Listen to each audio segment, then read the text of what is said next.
I'm Carolyn DuPont, and on behalf of Moms Demand Action for Gun Sense and the local officials who are represented here, we welcome you to this first commemoration of National Gun Violence Awareness Day in Lexington.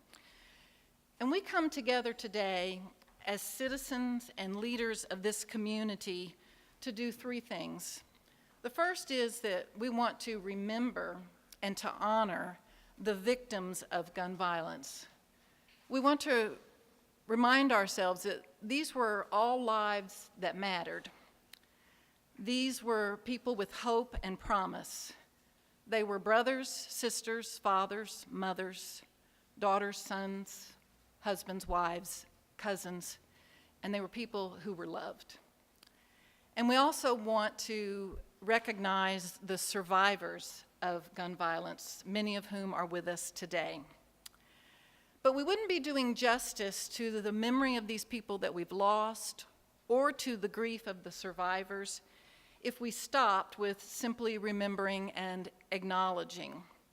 We want to go further, and we want to say that we know that these deaths were not inevitable.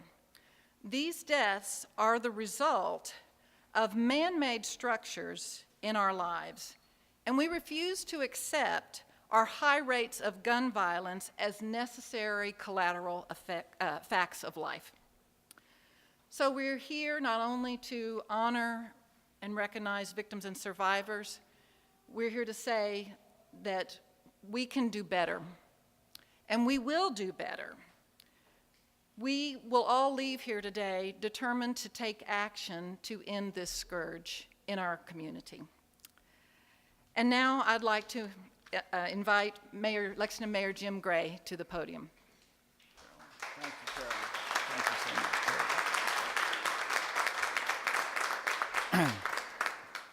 Good morning, Carolyn. Thank you so much. And good morning, everyone. Thank you all for joining us this morning. I want to also recognize Senator Reggie Thomas, who joins us, and Council members Joe Smith, Richard Maloney, and James Brown, Councilmember Angela Evans, and Sheriff Kathy Witt. And thanks again to all of you for being here. I'm reminded again this morning just how much Lexington citizens care about their fellow citizens and about our community. Now, Lexington remains one of the safest cities for its size in America, but that doesn't mean a lot if it's your neighborhood that's been victimized by criminals. Our city, like many others across America, has been facing a growing epidemic of drugs and, consequently, of issues like youth violence. And we can all agree that even one act of violence, one murder, is far too many. Moms and students, thanks to each of you for being here today. Jenna, it's great to see young people involved. I especially want to thank Anita Franklin. Anita, you have been an extraordinary leader for our city. Thank you for joining us and for representing those of you here remembering your loved ones.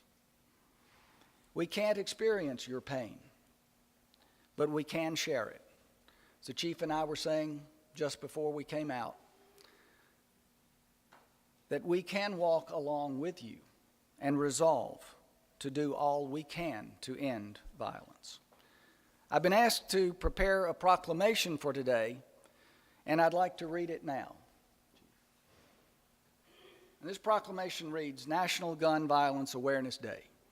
I, Jim Gray, as mayor of Lexington, as both a supporter of Second Amendment rights and as a mayor who recognizes the need to end gun violence on our streets through common sense measures like improved gun safety measures and closing loopholes in criminal background checks, do hereby declare June 2nd, 2017 as National Gun Violence Awareness Day in Lexington in honor of those who have lost their lives to gun violence.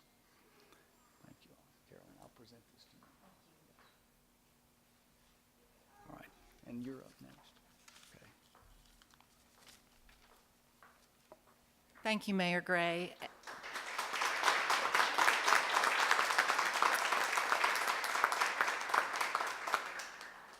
No one is more on the front lines of gun violence in this city than our Chief of Police, Mark Barnard, and I invite him to the podium. Thank you. And I say this because this is what got me involved with Moms Demand Action. It's a very emotional journey for a lot of people. And as chief and being in law enforcement here in Lexington for 30 years, I've got to walk alongside of people that have gone through some of these tragedies. So the biggest thing I take away from this is there's a right to be heard and share concerns and the ability to share their experiences that the victims have gone through. Anita and I are close friends because of some of the experiences that we've shared. Tamara and her family, we're very close. The victims that are here today are the survivors. They, more than anyone, have the most relevance to discuss the tragedy that they face through this violence. They work so another mother faces the tragedy that they have endured. Their lives have changed forever, and they have dedicated themselves, as mothers do, to help protect our children and our families. So I applaud you all for taking on this monumental task, but I applaud it because there's a conversation that needs to happen, and the ability for people to have that conversation is important, and to be respectful of views from both sides, but have the unique perspective that our victims have and our survivors have to be able to bring that to the table. So thank you all for taking this on, and appreciate you asking me to speak. Thank you.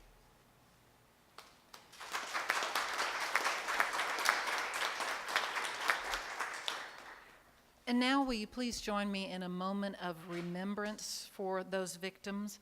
I'm going to read the names of victims of gun violence in Lexington from May 1st, 2016 through the end of May 2017.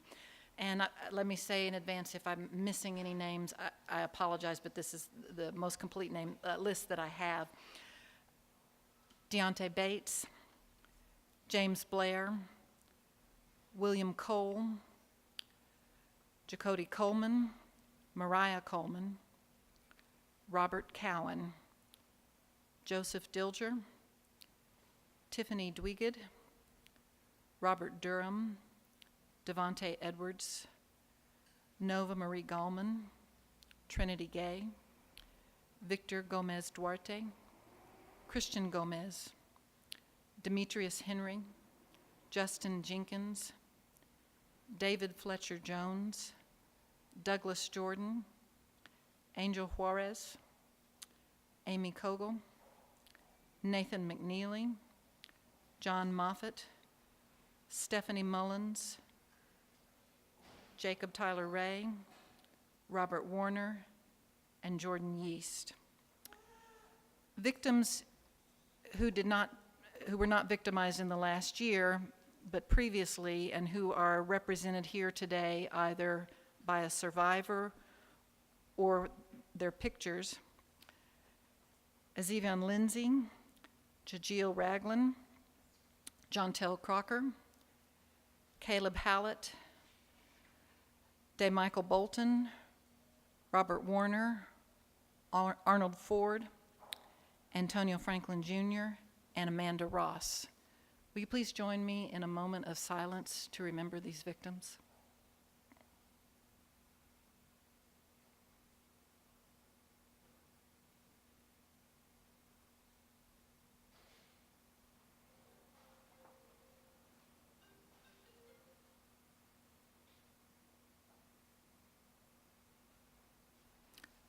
Thank you very much. And now I invite Anita Franklin to give us a survivor's perspective.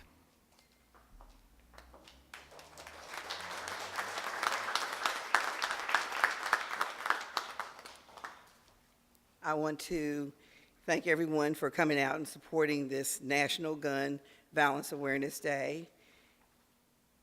Mayor Gray, Chief Barnard, Sheriff Witt, and their team, special thanks to you for understanding the importance of recognizing this day for victims and their families here in Lexington, supporting us, participating in town hall conversations in various settings, from churches to community centers, participating in our peace walks, and bringing Texatip to our city. We love you, and again, we thank you. Moms Demand Action, understanding what each victim and surviving victim sacrifices daily and wanting to walk hand in hand, bringing awareness to our neighborhood, from their neighborhood to our neighborhood, globally, and to every community.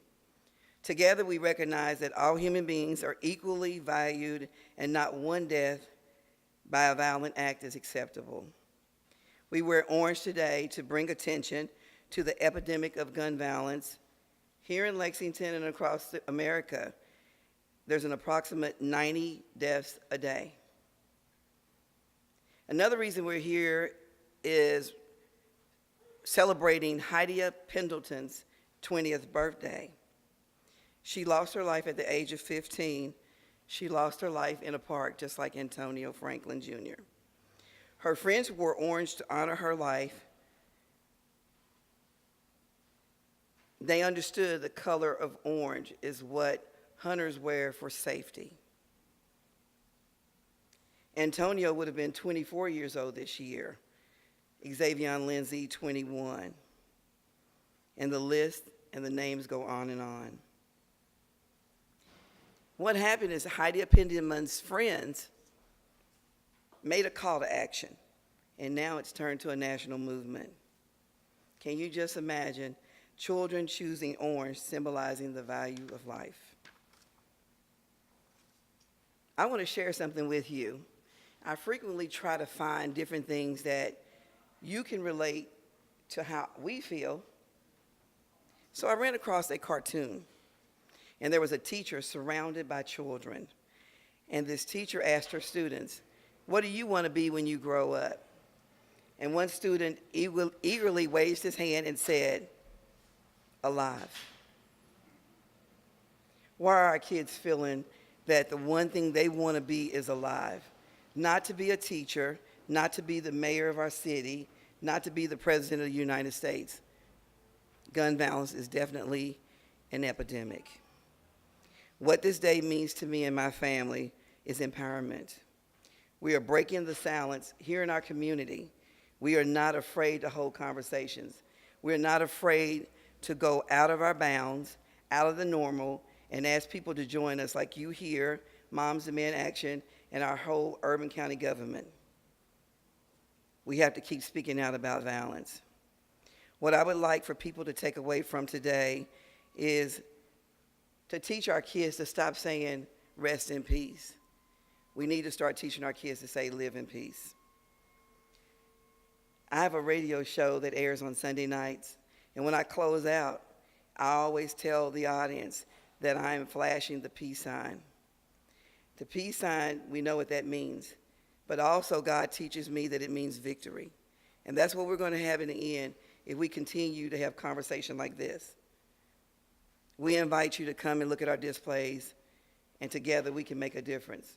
So we need to let's get better, and we need to do it together. Thank you for your time.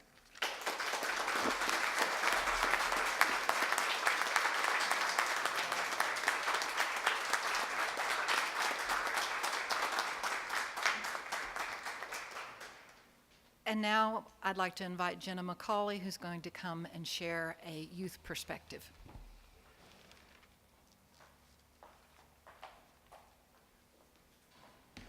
Oh, I'm a little short for this, okay. Hi, I'm Jenna. Thank you all for letting me be here today. Today marks the 3rd annual National Gun Violence Awareness Day. Gun violence is something that affects everybody. Whether or not it personally affects you and your family, we have all heard about it. We have all turned the TV on at one point or another and saw that another kid is dead due to gun violence. If you are on social media, then you know at least once a month a new hashtag is going around saying "rest in peace." You may not know the people who have passed, but somebody you know has made a connection with them somehow.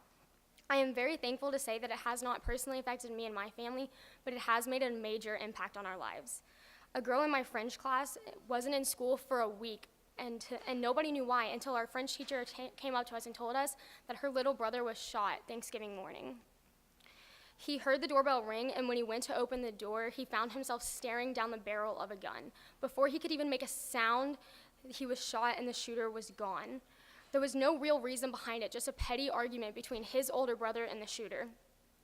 Hearing this got our French class talking about the issue in our community. That day, we all left with the realization that these things are real and they happen often. Our teacher explained to us that we should never solve a disagreement with a fight because it can only do more harm than good, and it could lead to worse things, just like it did for Maria's younger brother. I ran track with Trinity Gay, and now athletes of every sport have the hashtag LLT on their shoes. And those little things make a major impact. Whether or not you think that it does, they do.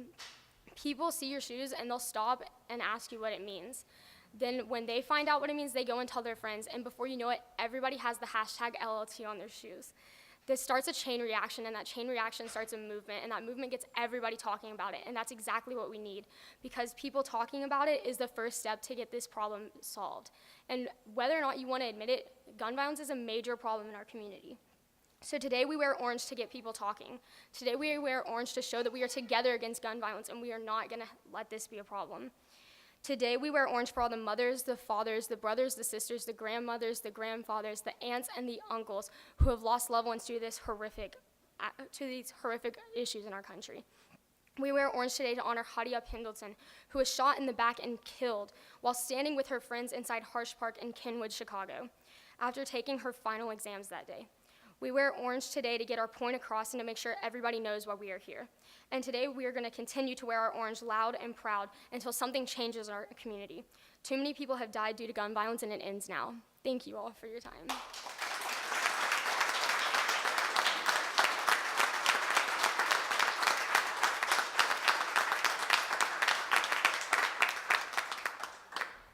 We can end gun violence. And now I invite Lindsay Sugarman, who's the leader of the Lexington chapter of Moms Demand Action, to the podium.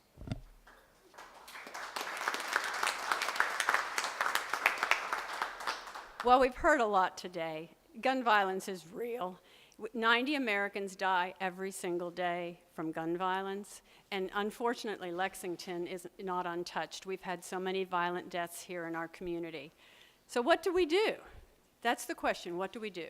Well, the first thing is we can't be silent. If you see something, do something. Work with our local officials, work with our police department to let people know what's going on. Use the text a tip that Anita was talking about. Those are specific things you can do. Also, get involved with others. Moms Demand Action is a nonpartisan national grassroots program looking to end gun violence through common sense solutions. We started in 2012 after the Sandy Hook Elementary shooting. Sandra Watts, a stay-at-home mom, started the group. Shannon Watts started the group. She started with some Facebook friends and said, we've got to do something. The next year, they joined with Mayors Against Illegal Guns, and at this point, less than 5 years later, we have 3.5 million supporters in the United States, and it is the largest grassroots program working for gun violence prevention. So you don't have to be a mom. That's the first thing I want to tell you. We have dads. We have people who have no children. You just have to care to be involved with Moms Demand Action. And we're not against guns. We have members who have guns. We are for responsible gun ownership. We're for background checks to keep guns out of the hands of dangerous people. We're for education about the safe handling and storage of guns to keep our kids safe. And we're for supporting common sense laws that keep our communities safe. That's what Moms is about. So we want to change the culture, the gun culture. And one of the reasons they named it Moms Demand Action is after the Moms Against Drunk Driving, the MAD group really has successfully changed the culture about drinking and driving. And we think that we need to change the culture about gun violence in America. It's shocking to me that the gun homicide rates are 25 times higher than the rest of the developed world. We have 25 times more than the average of the other developed countries, including Canada and Europe. But we've got to change this. And one of the ways we can do it is awareness. Now, today is exciting. This is the first time Lexington's been involved in all this. It's the third time they've had the national event, and we are one of 250 other community events talking about Wear Orange today. There are major buildings and monuments around the country that are being lit up. The Empire State Building is orange, the Niagara Falls is orange, and the Big Four Bridge in Louisville is going to be orange this weekend. And in Lexington, we've got the Helix parking garage orange, and we have some orange ribbons up and down Main Street. And this is only our first year. Maybe next year we'll even get more orange down Main Street. But the whole thing is to get awareness. And like I said, you can get involved with us. How do you get involved? Well, first of all, we've got a table back here. You can sign up with your information, and we'll get back in touch with you and see if you want to do things with us. You can also text. You text JOIN, J-O-I-N, JOIN, to 64433. That's 64433. So if you're not a member of our group now, please join us. And don't stop with just joining. We've got things coming up. Next month, on July 15th, we're doing a quilt, a survivor's quilt. And we invite everybody to be a part of this. If you have someone you want to bring materials in to commemorate them, or we will have materials there, I want to tell you, you don't have to have sewing or crafting skills. When they first told me we're making a quilt, I thought, oh dear, oh dear. But we have these wonderful moms that are going to come in, and they're going to piece it together. All we have to do is cut it out. So that's July 15th at 3 o'clock at the Northside Library, and there's more information on the table on that. And next week there's a peace walk that Anita's organizing at 6 o'clock at Duncan Park. Come out and be visible, because we have to be together and work together, because together we're stronger, together our voices are louder, and together we're going to make a difference. So that's what I have to say today. I would like everybody to come up here. We're going to get a big picture of all the orange.